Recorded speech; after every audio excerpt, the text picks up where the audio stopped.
Ով է առաջին տեղում քո կյանքում։ Աստվածաշնչյան 10 պատվիրանների առաջին պատվիրանը հնչում է հետևյալ կերպ.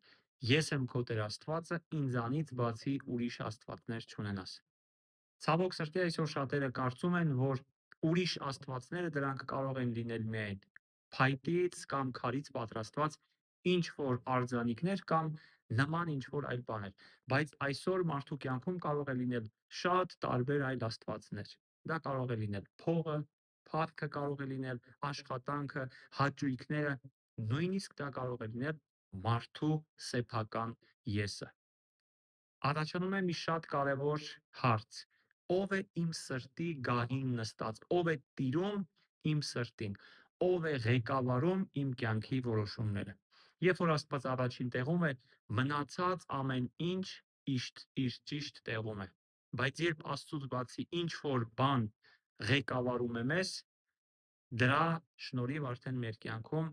առաջանում են տարատեսակ եւ բազմաթիվ խնդիրներ։ Սիրելի ընկերներ, այսօր Աստված մեզանից յուրաքանչյուրին տալիս է մի շատ կարևոր հարց. ո՞ր տեղում է նա գտնվում քո կյանքում։ Պատասխանելով այդ հարցին, դու կարող ես ստանալ քո կյանքում հուզող բոլոր հարցերի պատասխանները։ Ես Հովսեփ Սահակյանն եմ, 7-րդ օրվա Ադվենտիստների եկեղեցու հովիվ։ Եթե ձեզ դուր եկավ այս տեսանյութը, կարող եք հավանել, կիսվել